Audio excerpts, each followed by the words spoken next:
입니다. 그리고 마석계가 이렇게 컸었나 처음 알았어요. 이렇게 큰 건물에 서본 적도 없고 그냥 작은 교회에 있다 보니까 제가 여기 옛날에 담임 목사로 있었던 게 믿기지가 않습니다. 자, 우리 이게 잠깐만요. 이렇게 해가지고 네, 우리 설교를 못 듣는 사람은 이렇게 그 천연계로 여러분에게 잠깐 여기 양평인데 괜찮죠? 여기 양평이고요. 여기도 양평이고 여기가 두물머리였나? 그런 것 같고요. 여기는 스위스입니다. 제가 직접 찍은 것 같고요. 요거는 제가 있던 빵집 거기 앞에 마당이에요. 여기는 양평이고 여기 빵집에서 바라본 풍경입니다. 자, 오늘 요 아이성 전투에서 배우는 교훈이라는 제목으로 얘기를 드릴까 합니다. 그 부제목으로는 여호수아 8장에서 이렇게 사소한 영적 전투에서도 전심전력으로 싸워야 한다는 제목으로 말씀을 드리겠습니다. 하나님께서 여리고성을 정복할 때 이렇게 당부를 하셨어요. 처음에 아침에 일찍 일어날 것. 두 번째는 무장한 자들은 언약궤 앞에서 행할 것. 세 번째는 6일 동안 매일 한 바퀴씩 성주의를 돌 것. 그리고 일곱째 되는 안식일에는 7번 성주의를 돌 것. 다섯 번째는 성을 돌 때는 아무 말도 하지 말고 아무 음성도 들리지 말 것. 여섯 번째는 마지막 성을 돌고 나서는 크게 외칠 것. 그리고 일곱 번째는 모든 탈취한 물건은 절대 개인적으로 취하지 말고 하나님께 바칠 것. 이게 하나님께서 여리고성을 정복할 때 주셨던 기별입니다. 여호수아 6장 20절에 보면은 이에 백성은 외치고 제사장들은 나팔을 불매 백성이 나팔 소리를 듣는 동시에 크게 소리질러 외치니 성벽이 무너져 내린지라. 백성이 각기 앞으로 나아가 성에 들어가서 그 성을 취하고 그랬습니다. 여러분, 성경에서 구약 성경에서는 가장 큰 소리가 났을 때는 여리고성이 무너질 때였던 것 같아요. 근데요, 신약 성경에서는 가장 큰 소리는 예수님께서 신포도주를 받으신 후 십자가에서 다 이루었다라고 하시는 소리가 가장 큰 소리가 아니었는가 생각이 됩니다. 근데 희한해요. 여리고성이 무너질 때도 크게 외치니까 성벽이 무너졌듯이 신약 성경에서도 예수님께서 크게 소리 지르니까 바위가 터지고 무덤이 열렸더라 이거죠. 그죠? 그게 참 희한해요. 그래서 저는 이걸 보면서 마지막 때 예수님께서 지성소 봉사를 마치시고 그 다음에 다 이루었다 그러죠. 여기에 그 일곱째가 그 대접을 공기 가운데 쏟음에 큰 음성이 성전에서 보좌로부터 나서 가로되 되었다 하니 그랬는데 이 되었다라는 번역을 킹제임스 버전에는 다 이루었다 이렇게 번역을 해요. 이게 더 제가 볼 때는 더 일관성이 있는가 아닌가 싶습니다. 그러니까 크게 외치니까 번개와 음성들과 뇌성이 있죠.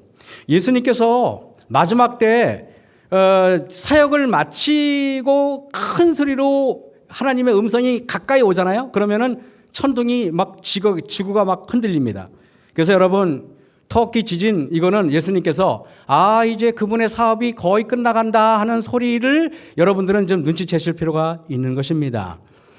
여러분 터키 지진할 때 감사합니다. 터키 지진할 때 이렇게 어마어마한 일들이 일어나는데 앞으로 이제 이런 일들이 서울에서도 일어날 것이고 앞으로 대한민국에서도 일어날 것인데 제가 여러분들에게 정말 이 마지막 때 제가 여기서 담임할 때보다 지금이 더 마지막에 가까웠습니까? 가까웠어요. 그죠?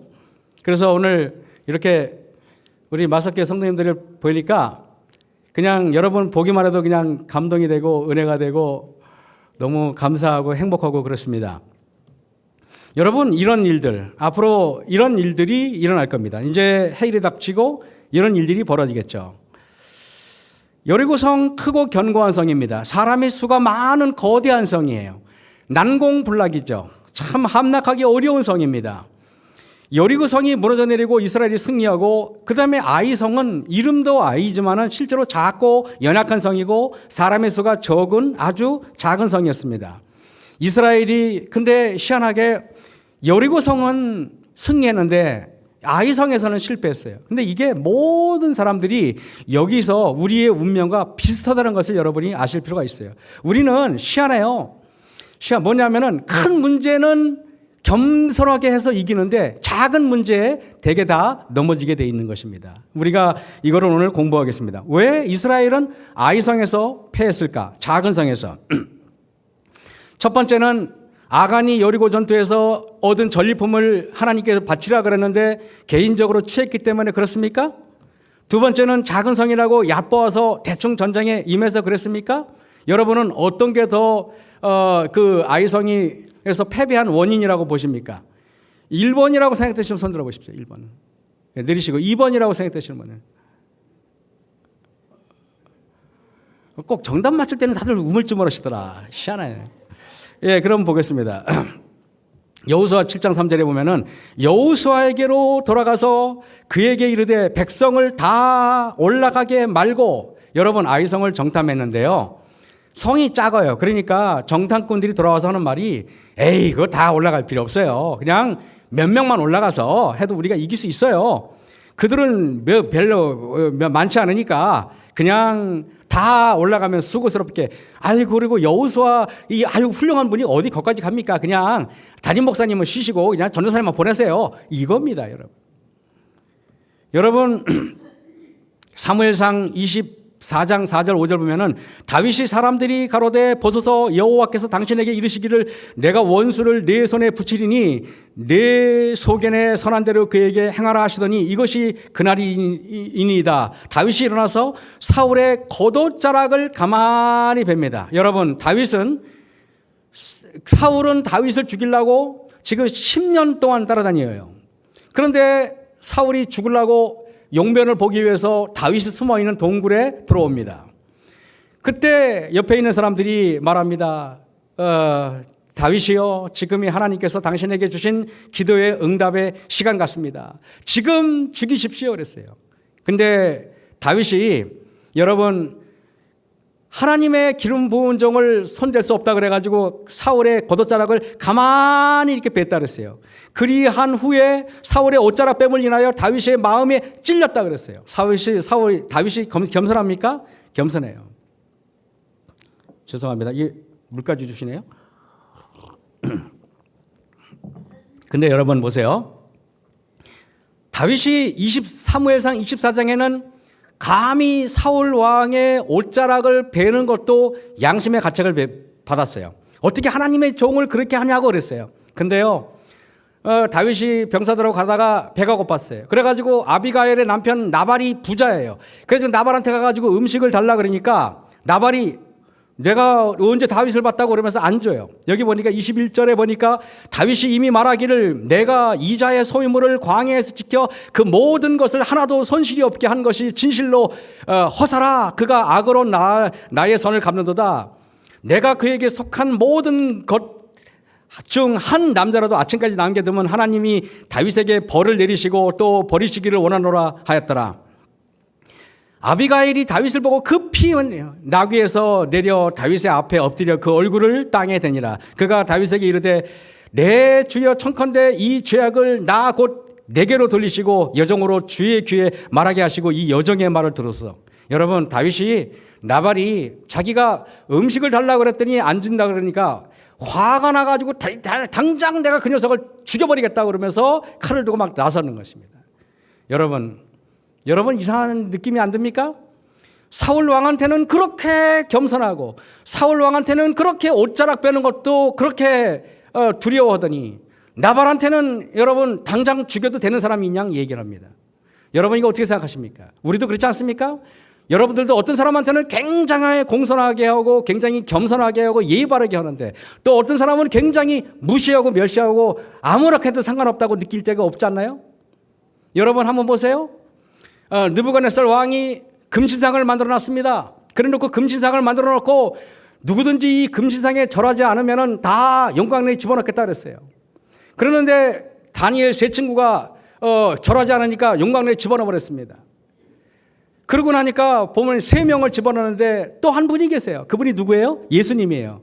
다윗이 느부갓네살 왕이 깜짝 놀랍니다. 어떻게 영광을 집어넣는데 털끝 하나 안 타고 저럴 수가 있을까? 그래가지고 거기에 또 다른 분이 예수님이 계신 거 보고 그가 하나님을 인정합니다. 그리고 뭐라고 말하는지 아십니까? 앞으로 하나님의 이름을 엿보이거나 하나님을 설만히 여기거든 그 몸을 쪼개고 그 집을 걸음터로 삼아라 그랬어요. 여러분 어떻게 생각하십니까? 느부갓네살 왕이 금신상을 만들어 놓고 절하지 않으면 죽이겠다 그래 놓고 이제는 하나님을 모욕하면 죽이겠다 그래 놓고 이것은 여러분 그러면은 여기 부조선자 뭐라고 되는지 아십니까? 느부갓네살 왕은 금신상을 만들어 놓고 절하지 않으면 영광로에 집어넣겠다는 것도 잘못이고 그리고 하나님께 경배하지 않는 자는 누구든지 다 그 몸을 쪼개고 그 집을 걸음터로 삼겠다고 하는 것도 똑같은 범죄라 그랬어요. 여러분 교회에서도 그렇지 않습니까? 우리가 직원에서도 그럴 때가 많지 않습니까? 여러분 내가 올바른 소리를 한다고 때로는 우리가 무례하게 하고 때로는 우리가 큰 소리 치고 그것은 하나님 믿지 않는 사람이나 똑같은 짓인 것입니다. 항상 무례한 짓은 항상 무례한 언어는 항상 하나님께서 원하지 않는 것입니다. 다윗은요 나발이 딱 그렇게 그의 노를 격려했을 때 다윗에게는 사울에게 쫓기는 그것이 마지막 품성 변화의 테스트였던 것입니다. 그가 나발을 그가 선대했더라면은 하나님께서는 다윗아 이제 됐다. 너는 더 이상 시련을 당할 필요가 없구나. 너는 이제 사울 왕이 안 쫓게 할게. 하나님께서 분명히 그렇게 했을 것입니다. 여러분 아십니까? 모든 것들. 그래서 내가 항상 내 주변에 가장 하찮다고 생각하고 가장 아무렇게나 해야 된다고 생각하는 그런 일들이 사실은 가장 소중한 일들이라는 것입니다. 교회에서 우리가 소홀히 할 수 있는 것들 함부로 해서는 안 되는 것입니다. 사무엘하 25장 25절 보세요. 원하옵나니 내 주는 이 불량한 사람 나발을 개의치 마옵소서. 그 이름이 그에게 적당하니 그 이름이 나발이라. 그는 미련한 자니다. 아비가일이 이러면서 다윗의 화를 이게 뭡니까? 무마시킵니다. 나중에 다윗이 그걸 보고 마음속으로 크게 회개합니다. 기회를 놓쳐버린 겁니다. 다윗이 아비가일에게 이르되 오늘날 너를 보내어 나를 영접케 하신 이스라엘 하나님 여호와를 찬송할지로다. 또 내 지혜를 칭찬할지며 또 내게 복이 있을지로다. 오늘날 내가 피를 흘릴 것과 친히 보수하는 것을 내가 막았느니라 그랬어요. 이 말이 뭡니까? 그렇게 쓰면 큰일 났다는 것입니다. 우리는 여러분 때때로는 내 주변에 일어난 일들이 우연히 하나도 없는 것입니다. 내가 교회에서 때로는 사람들로부터 무시를 당한다고 생각하십니까? 무시를 당하십시오, 여러분. 때로는 사람들로부터 업신여김을 당한다고 생각하십니까? 업신여김을 당하십시오. 살아보니까 업신여김 당할 때만큼 안전하고 편할 때가 없어요. 아이성의 실패 원인이 뭡니까? 여호수아 2장 10절에 이는 너희가 애굽에서 나올 때 여호와께서 너희 앞에서 홍해물을 마르게 하신 일, 너희가 요단 저편에 있는 아모리 사람의 두 왕 서혼과 오게게 속 행한 일을 우리가 들었습니다. 여러분 생각해 보세요. 이스라엘 사람들이요, 하나님께서 홍해 바다를 건너게 하시고 만나를 내리시고 반석을 쳐서 물이 나오게 하시고 요단강이 쫙 갈라져 버리고 그리고 여리고성이 무너지고 이렇게 계속되는 승전부에 이스라엘 사람들은 사기가 충천하다 못해 하나님께서 하신 일을 자기가 했다고 착각하지 않았을까요? 여러분들은 어떻습니까? 내가 인생에 보면은 내가 돈도 잘 벌고 내가 자녀들도 좋은 대학에 가고 그리고 좋은 데 취직하고 결혼도 잘하고 그러면은 마치 내가 하나님의 축복을 받아가지고 하나님의 축복인지 아니면 내가 잘해서인지 모를 정도로 우리가 착각에 이르지는 않는지요? 때로는 여러분 우리가 주변에 나는 그렇게 생각해요. 잘 될 때 조심하라는 것입니다. 잘 될 때. 항상 여러분 제가 살아보니까요. 우리에게 성경에 그런 말 있잖아요. 7년 풍년과 7년 흉년 있지 않습니까? 내내 7년 동안 풍년이면 여러분 흉년을 대비하셔야 돼요.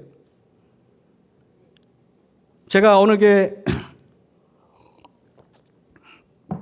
주말봉에 갔더니 한 분이 굉장히 재력가예요. 굉장히 재력가인데 누가 얘기만 해도 큰 의사겠다, 돈도 많겠다, 빌딩도 있겠다. 정말 잘 먹고 잘 사시는 분이에요. 그런데 제가 7년 풍년, 7년 흉년을 얘기했더니 맨 뒤에서 그 분의 부인이, 여자분, 그 여집사님이 눈물을 훌쩍훌쩍 울어요. 그래가지고 설교가 끝나니까 저한테 쪼름이 오더니 고개를 90도로 인사를 깜빡하더니 목사님 오늘 말씀 저한테 하신 말씀입니다. 감사합니다. 그러더라고요. 알고 봤더니 그분의 삶에 어려움이 닥치기 시작한 거예요. 어려움이 닥치고 시작하니까 여러분 제 설교가 7년 풍년 때 여러분 겸손할 필요가 있는 것입니다. 사람들로부터 7년 잘 나갈 때 머리를 숙일 줄 알아야 되는 것입니다. 제가 목회를 그만두고 정말 어려움을 많이 겪었어요. 그래서 여기 목회 그만두고 정말 빵가게도 안 되고 하루에 8,000원밖에 안 팔고 그냥 뭐 엉망진창으로 살 때 제가 그때 우연히 여기 마석교회 이렇게 지나가다가 마석교회 앞을 지나가는데 4층 사택을 우연히 보면서 저기 살 때가 참 좋았지. 장로님들이 돌볼 때가 참 좋았지. 마석교회에서 내가 어떠한 대접을 받았는지 나가보니까 알겠더라고요. 그래서 제가 우리 마석교 성도님들한테 제가 진심으로 여러분에게 감사하면 여러분 감사함 느껴지십니까? 참 안 느껴지나 봐. 여러분들 마음은 네가 더 고생을 해봐야 돼 그겁니까? 여러분 우리가 탐욕스러운 마음, 바친 물건을 인하여 범죄했으니 아이성 실패의 원인에 대한 설명으로 곧 그 원인이 하나님께 바친 물건 이거를 헤렘이라고 그러는데요. 인한 범죄임을 밝혀주고 있습니다. 여러분 희한해요. 하나님께서는요. 뭐가 희한하냐면요. 민수기 13장에 12명의 정탐꾼을 보냈어요. 보냈더니 하는 말이 그중 거민은 강하고 성읍은 견고하고 심이 크고 거기서 안압자손은 너무너무 크고 나는 그들에 비해서 메뚜기 같다 이렇게 얘기해요. 하나님 믿는 백성은요. 상대방이 너무 커서 내가 주눅드는 것도 죄예요. 여러분은 하나님의 자녀 아닙니까? 이 세상에 여러분은 무너지고 없어질 것들이 뭐가 그렇게 대단합니까? 내가 빌딩을 갖고 있는 것, 내가 명문대 나오고 내가 의사인 것 뭐가 그렇게 대단합니까? 다 죽을 목숨인데. 그러나 여러분 보세요. 또 보면은 여호수아 7장 3절에 백성을 다 올라가게 말고 이 3,000명만 올라가서 아이를 치게 하소서. 여러분 이건 얕보는 거예요. 너무 내가 상대방을 크게 보는 것도 죄고요. 그리고 내가 상대방을 너무 작게 보는 것도 죄예요. 하나님의 믿는 백성은요. 상대방이 너무 대단하지도 않고 상대방이 너무 안 대단하지도 않고 늘 하나님의 믿는 백성은 동일한 마음을 가지고 있어야 되는 것입니다. 제가 존경하는 강상균 목사님은요. 그 목사님은요. 어떤 일에도 감정이 흔들리지 않는 걸 제가 봤어요. 저는 그렇지 않아요. 저는 여러분이 봤지만 직원일 때 반대되는 의견 들으면 얼굴이 울그락불그락 하고요. 그래서 저는 제 얼굴에서 여러분들은 다양한 천연계의 색깔을 볼 수 있을 겁니다.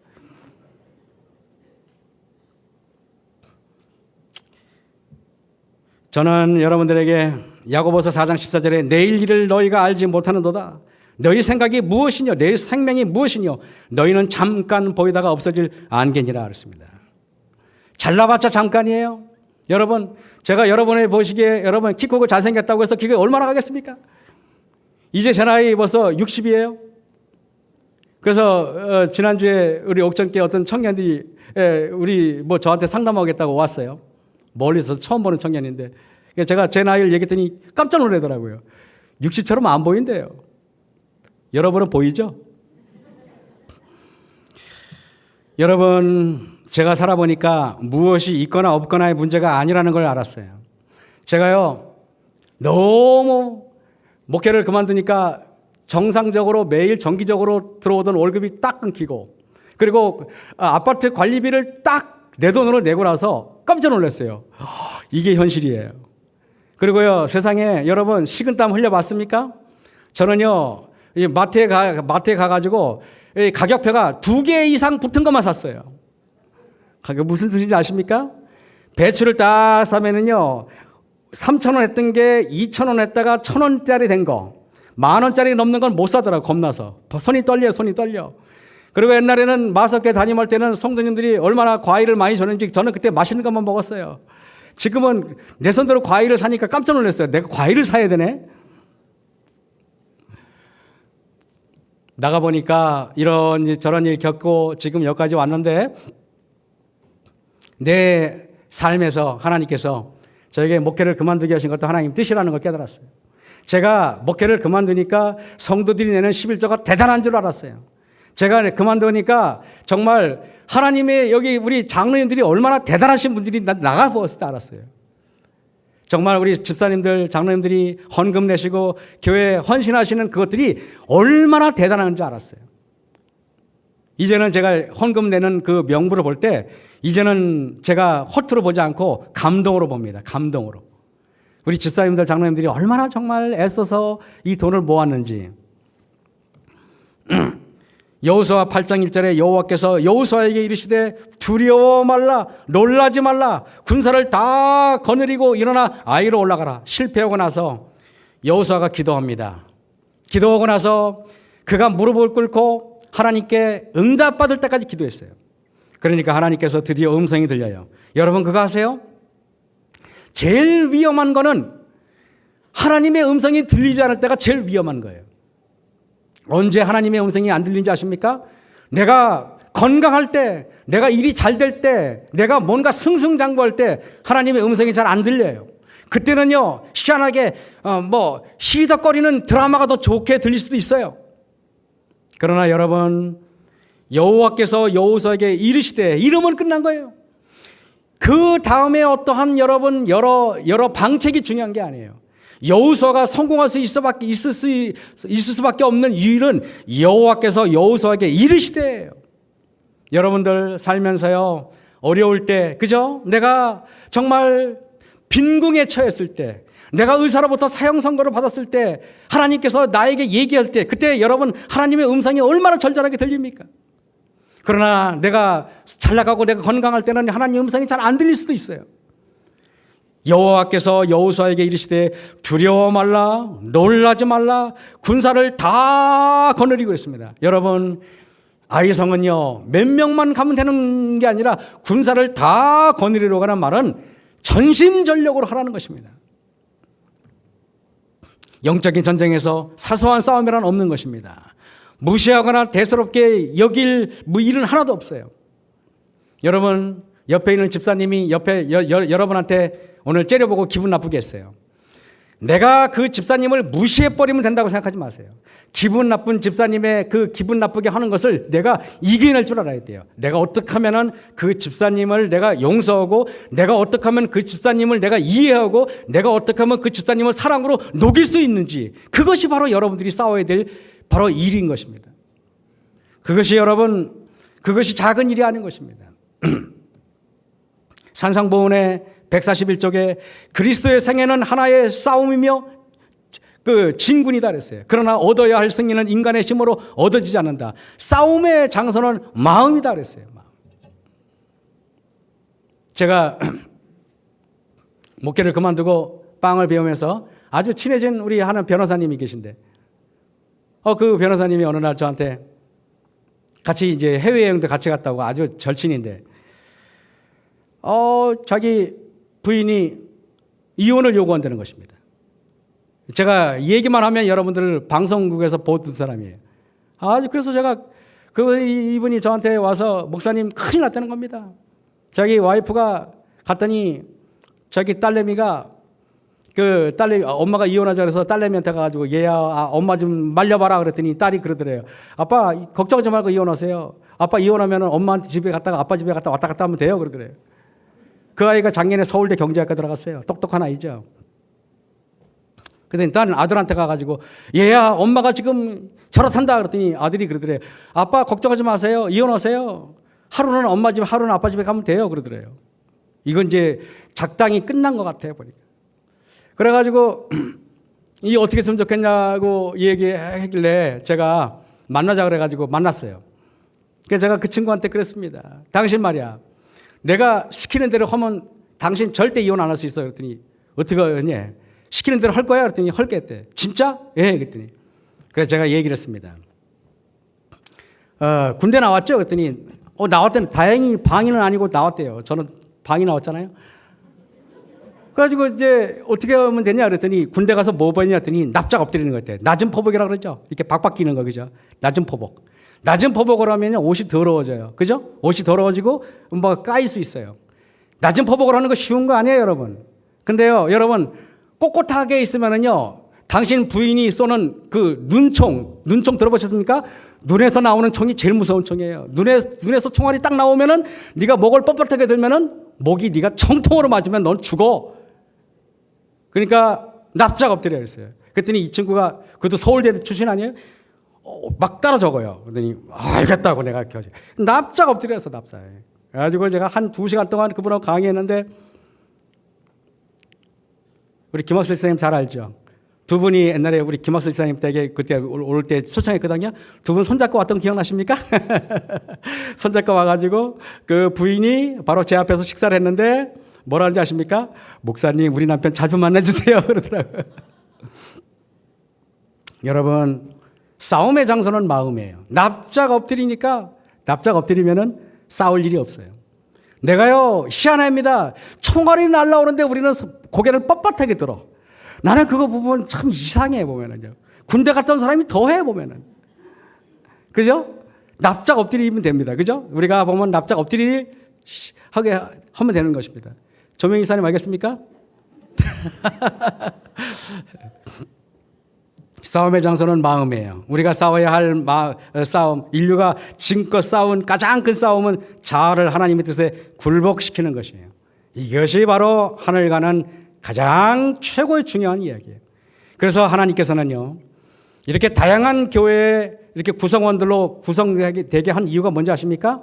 여기 우리 마석교에 보면은 다양한 우리의 캐릭터들이 다 여기 있잖아요. 하나님께서는요, 여러 다양한 품성에 있는 사람들 통해서 우리가 서로 깎여지라고 그러는 것입니다. 우리가 서로 깎여지고 우리가 모난 돌이 부드러워지라고 하나님께서 그렇게 하시는 것입니다. 여러분 이런 말 들어보셨습니까? 사람은 쉽게 변하지 않는다. 이게 교인들도 이 얘기를 하는 거 보고 깜짝 놀랐어요. 그리고 사람은 고쳐 쓰는 게 아니다. 뭐 이런 게 골라 쓰는 거다. 이래요. 그러나 여러분 제가 봤을 때 사람은 변할 수 있습니다. 하나님의 말씀으로 변해야 되는 것입니다. 변하지 않는다면 변할 수 없다면 여기 앉아 있을 이유가 전혀 없다고 나는 생각을 해요. 사람은 변해요. 근데 왜 김 목사는 저 모양이냐? 변하겠습니다.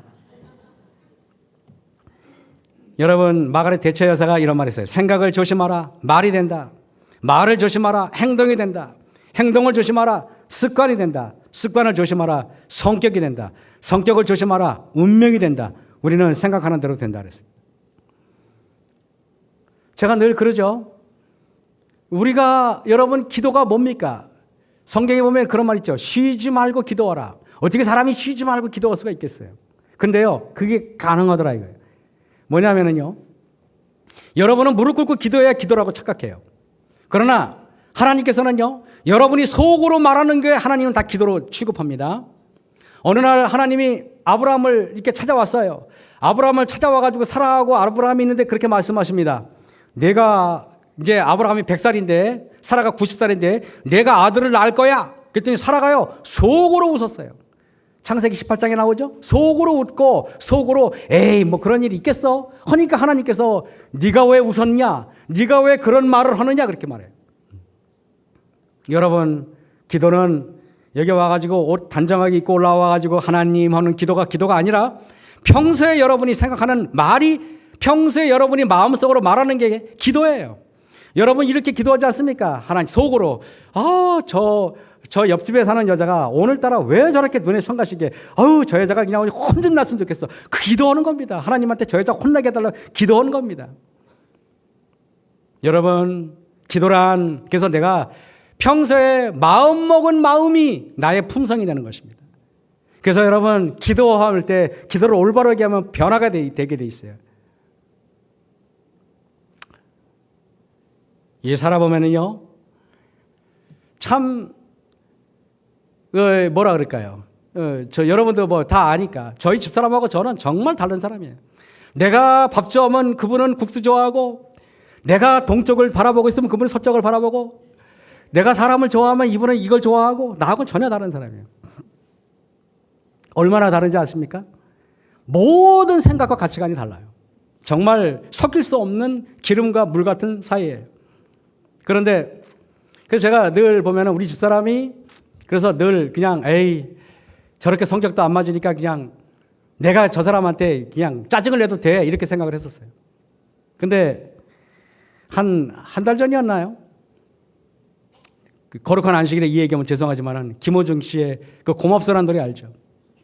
그 고맙소라는 노래를 아침에 이렇게 들었는데 그걸 들으면서 10번을 들었어요. 혼자 많이 울었어요. 울고 또 울고 또 울면서 제가 우리 집사람한테 제가 살갑게 하지 못했다는 것에 대해서 되게 회개했어요. 이것은요, 사람이 다름이 나쁜 게 아니잖아요. 살면서 내 마음속에 일어나는 여러 가지 일들, 생각의 변화, 네, 이런 것들이 여러분 항상 마음에 나쁜 생각이 들면은 그게 바로 기도인 것입니다. 악한 마음이 들라고 할 때마다 여러분 속에서 생각을 제어하지 않으면은 교회 와서 아무리 기도해도 소용없어요. 내가 분노하고 늘 생활 속에서 나쁜 생각을 갖고 있는데 새벽 4시에 와가지고 무릎 꿇고 기도한다고 해서 변화될 게 뭐가 있겠습니까? 교회에서는 여러분 내가 뭔가 주인이 되려고 하지 마세요. 내가 중심이 되려고 하지 마세요. 그래서 직원일 때 맨 마지막에 결론을 내려고 하지 마세요. 항상 여러분 항상 내가 남들이 주인공이 되게 해주세요. 여러분 명심하세요. 사회 보는 사람이요. 자기를 나타내려면 주변에 있는 분위기는 찬물을 끼얹듯이 그래요. 사회 보는 사람은요. 자기를 높이는 게 아니라 등단한 사람들을 높여주는 거예요. 뭐든지 마찬가지.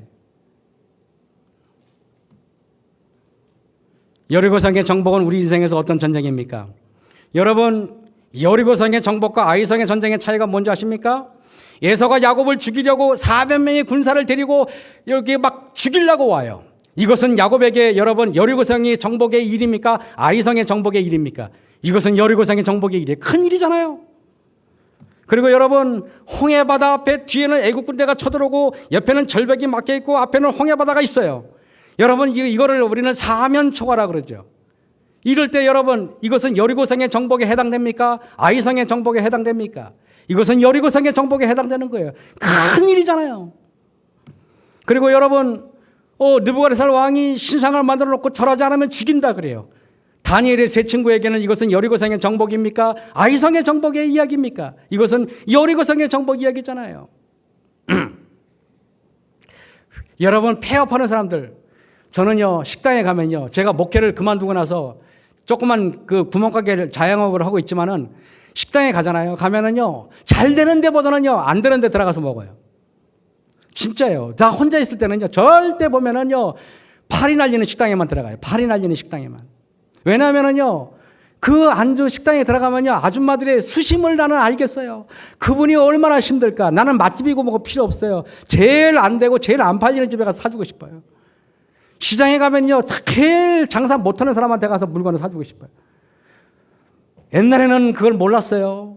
옛날에는 자영업자들의 한숨을 몰랐단 말입니다. 옛날에는.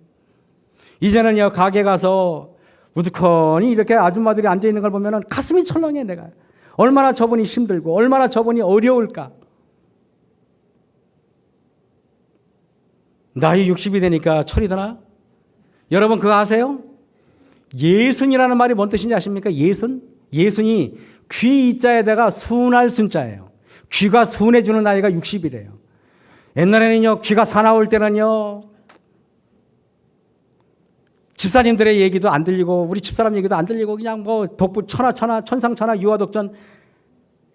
그런데 나이가 드니까 이제는 집사님들 장로님들의 소리 그분들의 한숨이 귀에 들려오기 시작하더라 이겁니다. 이제는 귀가 순해지려고 해요. 순해졌다 그러면 여러분들이 어디 너 한번 순해졌나 보자 이럴까 봐 내가 말을 못하겠어. 그것까지만 얘기할게. 어저께 찍은 사진인데 볼만합니까? 여러분, 여리고 전투에서는 대개 승리하지만 아이성 전투에서는 말입니다. 아까 폐업할 때, 사업이 망할 때는요, 이것은 여리고성 전투예요. 그런데 여러분, 우리가 상대방에게 얼굴 찡그리는 것, 이거는 아이성 전투예요. 상대방이 나한테 기분 나쁜 말 하는 거 참는 거, 이거는 아이성 전투예요. 그런데 우리는요, 항상 울산 바위에 거쳐 넘어지는 사람이 아니라 우리는 늘 작은 돌불에 넘어지잖아요. 여러분이 언제 울산 바위에 넘어집니까? 여러분이 근심과 걱정이 국가와 민족을 위해서 걱정하십니까? 항상 세계 평화를 위해서 여러분 걱정하십니까? 아니잖아요. 옆에 있는 아줌마가 인상 한번 살짝 찡그린 것 때문에 우리는 하루 종일 고민하잖아요. 그래서 여러분, 작은 일들, 아침에 일어나면 물 마시는 것부터 여러분 우리가 작은 일이라고, 그것부터 여러분 성공하셔야 돼요. 아침에 일어나면 미지근한 물 마시고, 아침에 일어나면 여러분, 그리고 저녁 때 작게 먹고, 그리고 사람들 보면 인사해주고, 그리고 얼굴 보면은 여러분 화사하게 웃어주고, 그리고 내가 말하려고 독점하려고 그러지 말고 상대방의 말을 들어주고, 제일 인기 없는 사람이 혼자만 떠드는 사람이. 그것도요, 상대방의 언어 도둑고, 언어권을 침해하는 거예요. 도둑질이에요, 도둑질. 그래서 여러분, 속으로 세미나, 그쵸? 목자, 여러분 이거 아셔야 돼요. 목자는요, 자기가 주도권을 잡는 사람은 꼭 실패하더라고요. 그래서 제가 늘 얘기했죠. 언어는 액션 대화가 있고 리액션 대화가 있다고. 액션 대화라는 것은 내가 주도적으로 말하는 게 액션 대화예요. 그러나 리액션 대화는 상대방이 말하면 끄떡여 주는 겁니다. 아, 그랬어요. 그리고 난 입을 좀 다물고 상대방의 말을 들어주란 말이에요. 얼마나 힘들었어요. 그리고 이 상대방이 언어 이야기하도록 배려를 하셔야 돼요. 옛날 저를 기억했던 여러분들 기억날 겁니다. 야, 저 김 목사 옛날에 지 혼자 다 떠들었지. 우리는 말할 기회를 안 줬지. 그러던 사람이 저 설교하니까 참 낯설다 그러겠죠. 이제는 많이 고치려고 노력하고 있습니다. 집에서 해야 하는 소소한 일상이 다 소중한 영적인 전쟁이에요. 청소하고 빨래하고, 그리고 상대방의 이렇게 상대방의 언어를 들어주고, 상대방의 눈빛을 맞춰주고, 이런 얘기, 이거 쉬운 거 아니에요. 제가 여러분에게 잠깐 보겠습니다.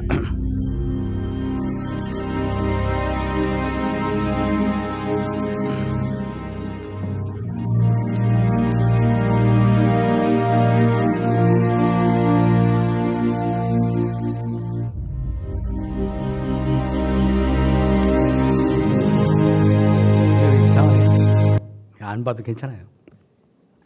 여호수아 8장 2절에 보겠습니다. 너는 여리고와 그 왕에게 행한 것 같이 아이와 그 왕에게 행하되 오직 거기서 탈취한 물건과 가축은 스스로 취하라. 너는 성 위에 복병할지니라 그랬습니다. 여러분, 이 말과 이거 보세요. 여리고 성은 이 성과 그 가운데 있는 모든 물건은 여호와께 바치되 기생 라합과 무릇 그 집에 동거하는 자는 살리라. 이는 그가 우리의 보낸 사자를 숨겼음이니라. 너희는 바칠 물건을 스스로 삼가라. 너희가 그것을 바친 후에 그 바치는 어느 것이든지 취하면 이스라엘 진으로 바침이 되어 화를 당케 할까 두려워하노라. 여리고성에서 취한 것들은 절대로 너희가 취하지 말라 그랬는데, 아이성에서 취한 것들은 알아서 취하라 그래요. 이상하지 않습니까, 여러분? 왜 그렇습니까? 여리고성에서 취한 거는 절대 하나님께 바치고 너희가 개인적으로 취하지 말라 그래요. 근데 아이성에 취하는 거는 알아서 다 가져가라 그래요. 혹시 이거 왜 그러신지 아십니까? 이거 알면 내일 점심 공짜로 드리겠습니다. 예. 이영 기사님, 머리 그냥 이렇게 한 겁니까? 가려워서? 아, 그래요? 예? 집사님이 이렇게 손을 들라 그러는데 잠깐 무안해가지고 이렇게 하면서, 맞아요. 여러분, 이것은 11조에 해당되는 거예요. 하나님께서 가나안 정복은 여러분 첫 번째로 취하는 거잖아요. 첫 번째로 취한 건 누구한테 바쳐야 돼요? 하나님께 바쳐야 되기 때문에 그런 거예요. 제가 여러분에게 이런 얘기할게요. 제가 목회 나오기 전에는 항상 11조를 월급에서 합해서 띄어서 가져갔어요. 그죠? 그런데 지금은 내가 11조를 바쳐야 되잖아요. 내가 11조를 바쳐야 되는데 처음에는 그게 어색하더라고요. 근데 요즘에는요, 11조를 매주 제가 11조를 드려요. 매주 11조를 드리는데, 그것이 얼마나 감사한지 몰라요. 여기 오기 전에 제가 마음이 또 잊어먹을까봐 미리 내고 왔어요.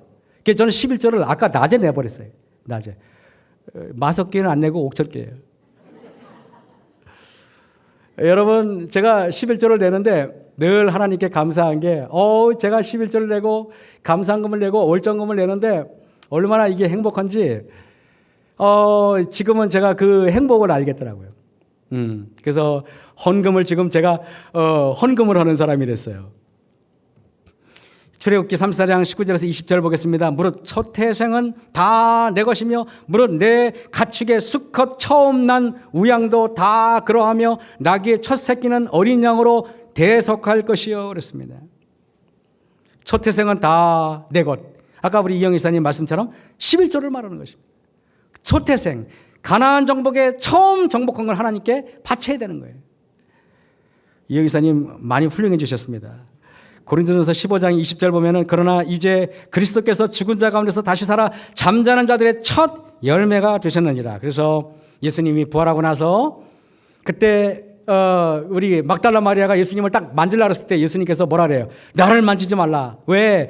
내가 처음 부활한 첫 열매니까 먼저 하나님께 바쳐야 되니까 나를 만지지 말라 그러죠, 여러분. 그런 것입니다. 여러분, 우리가 하나님께 거룩한 11조 하나님께 바치는 것, 그거 굉장한 축복입니다. 여호수아 7장 11절 12절 보겠습니다. 이스라엘이 범죄하여 그들에게 명한 나의 언약을 이기었나니 곧 그들이 바칠 물건을 취하고 도둑질하고 사기하여 자기 기구 가운데 두었느니라. 이것은 여러분, 우리가 하나님의 것을 도둑질하는 것은 매우 적절치 못합니다. 여호수아 8장 4절 3절 4절 보겠습니다. 이에 여호수아가 일어나서 군사와 함께 아이로 올라가려 하여 용사 3만 명을 뽑아 밤에 보내며 그들에게 명하여 가로되 너희는 성읍 뒤로 가서 성읍을 향하고 매복하되. 여러분, 작은 아이성 정복하는데 어때요? 여호수아가 최선을 다하잖아요. 아주 그냥 매복도 하고 그냥 뭐 뽑고 우리가 살면서 여러분, 내가 용서하지 못하는 내 이웃이 있거든, 내가 옆에 살면서 사이가 안 좋은 사람이 있거든, 최선을 다해서 여러분 그거 사랑으로 정복하셔야 됩니다. 사랑으로 정복하고 내가 상대방이 기분 나쁜 표정을 지은 거, 그 기분 나쁜 표정을 내가 최선을 다해서 내가 믿음으로 이겨야 돼. 그게 바로 믿음으로 말미암는 의예요. 디모데후서 자, 그래서 여호와께서 여호수아에게 이르시되 내 손에 잡은 단창을 들어 아이를 가리키라. 여러분, 그리고 아이 거미를 진멸하기까지 여호수아가 단창을 잡아 든 손을 거두지 아니하였고, 이것은 여러분, 이 단창을 손에 들고 올리는 거와 또 아말렉 족속을 이길 때 두 손을 아론 모세가 들고 있었던 거는 다 뭡니까? 기도예요, 기도. 결국에는 여러분, 인생에서 우리의 영적인 삶의 승패를 결정하는 것은 기도밖에 없는 것입니다. 정로의 계단 197쪽에 보면은 기도의 특권, 우리의 마음은 그분을 향하여 끌려갈 수 있다 그랬습니다. 우리는 그분의 말씀, 그분의 자비, 그분의 축복들을 생각할 수 있다 그랬습니다. 결국 소그룹은요, 우리가 이제 여러분들 그러잖아요. 소그룹의 성패는 결국에는 영적인 싸움이지 그게 방법이 아닙니다. 이게 만약에 소그룹의 성패가 영적인 것이 아니면은요, 희한하게 사람들에게 보이기 위한 걸로 전락해버려요. 그래가지고요, 잘 모이지도 않았는데 그냥 거기 주보에 이름 올리려고 그렇게 바뀌어지고 사람 그냥 생색 내려고 그렇게 됩니다. 정말 영혼을 사랑하는 마음이 아닌 거예요. 진짜가 아니라 그냥 모습만 그렇게 된 거죠. 결국에는 우리가 영적인 것은 영적인 것으로 성패가 결정나는 것이지 영적인 것은 절대 방법으로 성패가 결정나지 않게 되어 있습니다. 우리의 마음은 그분을 향하여 끌려갈 수 있다. 우리는 그분의 말씀, 그분의 자비, 그분의 축복들을 생각할 수 있다. 그러나 이것은 완전한 의미에서 우리의 사상을 그분과 나누는 것이 아니다. 우리는 우리의 기쁨, 슬픔, 일상의 생활에 대하여 그분께 말씀드릴 무엇인가를 가져야 한다. 기도는 친구에게처럼 하나님께 마음을 펴놓는 것이다. 여러분, 제가 목회를 그만두고 빵가게를 탁 했는데 딱 하루에 빵을 잔뜩 만들었는데 한 2시인가 1시까지 손님이 아무도 안 왔어요. 점심을 먹어야 되는데 손님이 하나도 안 왔고 빵이 그득한데 집사람의 얼굴을 이렇게 쳐다보니까 울지도 않고 웃지도 않는 이상한 표정 알죠, 여러분? 그거 알아요? 이거 당해보지 않은 사람 몰라. 울지도 않고 웃지도 않는 이상한 표정 있잖아요, 그거. 뭔가 먹먹한데 툭 치면 그냥 울어버릴 것 같은 느낌이잖아요. 이러고 밥이 안 넘어가요, 목구멍으로. 여러분, 모래를 씹는 것 같은 느낌?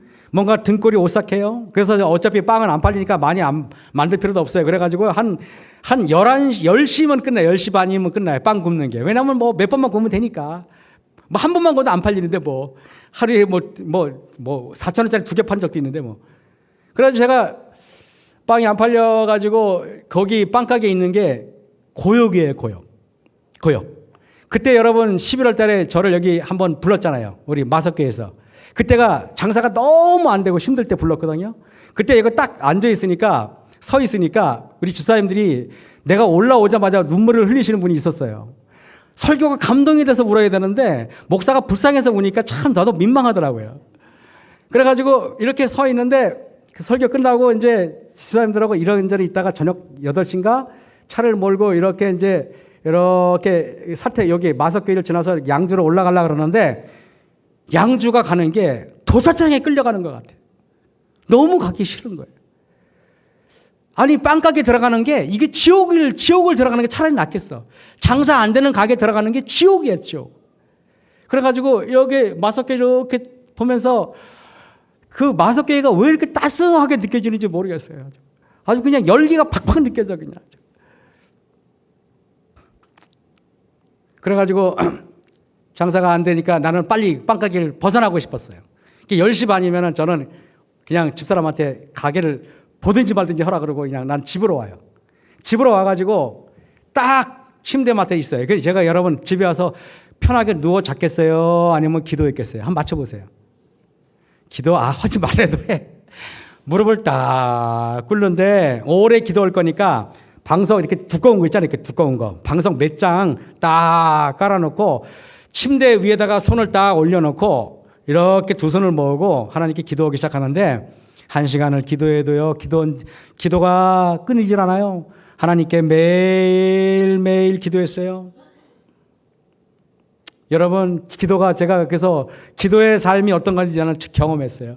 어떻게 그만두고 경험했어. 목회할 때 그만뒀으면 목회할 때 기도를 그렇게 했으면 여러분들에게 훨씬 따뜻하게 했을 텐데. 근데 목회할 때 너무 기도를 안 해가지고 우리 성도님들 얼마나 저 때문에 힘들었어요. 죄송합니다. 어쨌든 여러분 그래요. 그래가지고 하여튼 우리가 기도하는 백성 작은 일이 닥쳤을 때 작은 일이라고 생각할 때 오히려 더 기도하세요. 큰 일이 닥쳤을 때는 기도하지 말아도 기도합니다. 의사가 암성 시한부 선고를 받으면 우리는 기도하지 말아도 합니다. 내가 사업이 망하면 기도하지 말아도 합니다. 그러나 여러분 내가 기분 나쁜 소리를 들었을 때 기분 나쁜 소리를 여러분 기도로 끝장을 내셔야 돼요. 하나님 기도로서 승부를 걸으셔야 돼요. 그러면 여러분은 성공할 수 있어요. 영적으로요. 거기에 성패가 결정나 있는 것입니다. 제가 마지막으로 마석개 사진을 이렇게 오늘 이렇게 뒤져보니까 있더라고요. 이 보면서 이렇게 큰 교회가 있었나 했었어요. 이 오면서 참 이게 아름다운 게 우리 마석개 우리 성도님들이 얼마나 참 귀한 분들이고 저 같은 사람 불러주셔서 얼마나 감사한지. 어쨌든 여러분 우리가 영적으로 같이 서로가 기도하고 정말 작은 일에 영적으로 최선을 다해서 승리하는 저와 여러분이 되길 바라면서 말씀 마치겠습니다. 다 같이 일어나셔서 마지막 찬미. 네, 마치는 찬미는 485장입니다. 485장 후에 말씀 주신 목사님께서 기도해 주시겠습니다.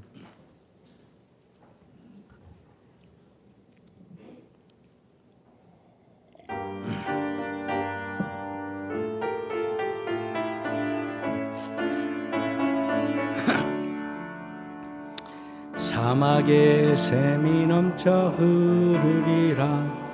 사막에 꽃이 피어 강내 내리라. 주님이 다스리는 그의 나라 되면 사막의 고통산들이 사자들이 어린 양과 뛰놀고 어린이를 함께 뒹구는 참 사랑과 기쁨의 그 나라가 이제 속히 오리라. 사막이 푸른 숲이 되리로다. 사막에 예쁜 새들 노래하리라. 주님이 다스리는 그의 나라 되면 사막이 낙원되리라.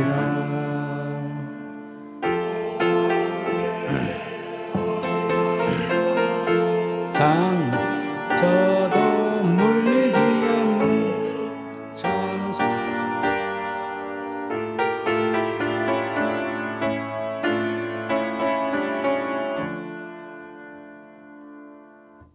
계신 아버지 하나님, 우리의 삶에서 작은 일이라는 없음을 깨닫게 도와주신 것 감사합니다.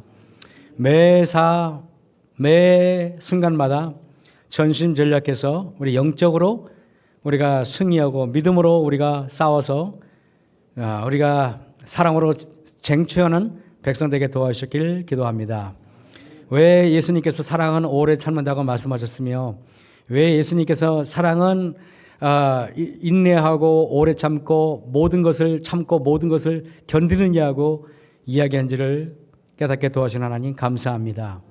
끝까지 견뎌내고 끝까지 이겨낼 수 있는 주의 백성 되게 도와주셨고 또 우리가 정말 영적으로 승리해서 우리가 예수님께서 구원의 그날에 모두 다 생명수와 생명과를 먹을 수 있는 주의 백성 되게 도와주셨기만을 예수님 이름으로 감사하며 기도했사옵나이다. 아멘.